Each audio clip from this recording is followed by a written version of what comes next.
The subject of this video is a little bit complicated, and it takes some time for English speakers to wrap their minds around exactly what's going on.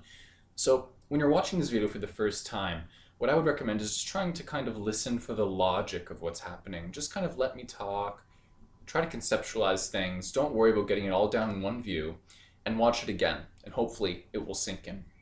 Now, what we're talking about today is something called the oblique case. And before I talk about what exactly the oblique is, I want to talk to you about prepositions and postpositions.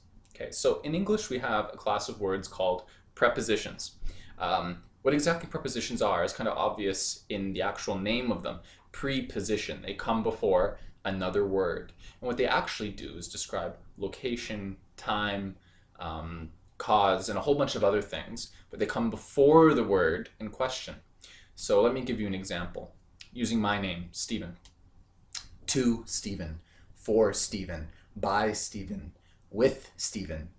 These words to, for, by, these are all prepositions. But in Punjabi, these words actually come after the word in question. So instead of saying to Stephen, you would say Stephen to, Stephen for, Stephen with, etc. That's why it's a post meaning after, postposition instead of a preposition coming before. Let's go over some Punjabi examples of that. So the word munDaa means boy. And if I wanted to say with the boy, I would say munde naal. Notice that munDaa changed to munde, and instead of naal, munde, we're saying munde naal. Now, munde usually means boys, plural. Ik munDaa, one boy, do munde, two boys.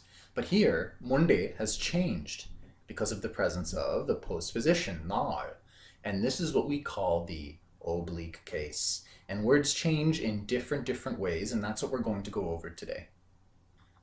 So the way that nouns change depend on the gender and whether they're marked or unmarked. So let's go over all that again.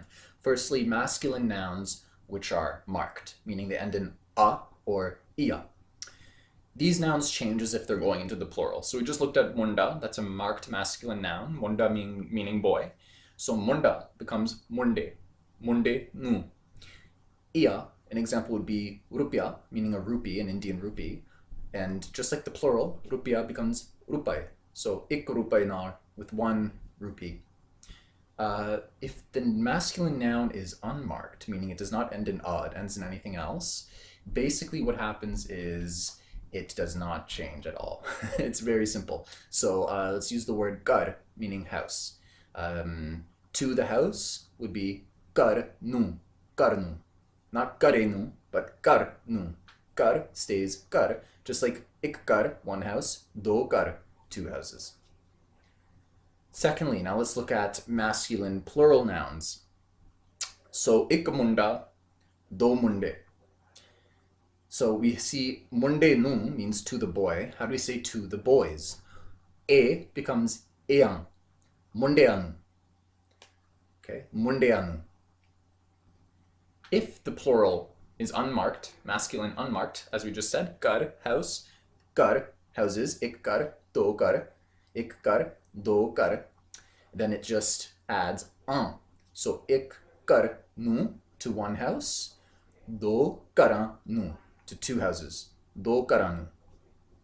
Third, feminine nouns, whether they're marked or unmarked, they don't change at all. Whether they're singular or plural, they don't change at all. So that makes your life a lot easier. For the feminine, all stay the same. So for example, kudi, girl, ik kudi, do kudiyan, ik kudi nu, ik kudi nu, do kudiyan nu.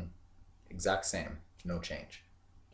Now you can take a look at this chart here. This summarizes all of these changes, and I'd recommend you pause the video and take a look at this, or look down in the description for a summary and let it all kind of sink in for a moment. Now, one last point about the oblique.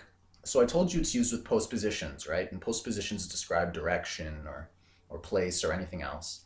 Now, sometimes when you're talking about going to a place, like I went to my room, for example, or I went home, the noun will change into the oblique, but the nu may be deleted. So you may be confused thinking you're talking about the singular, or sorry, I should say the plural, but you're actually talking about the singular oblique.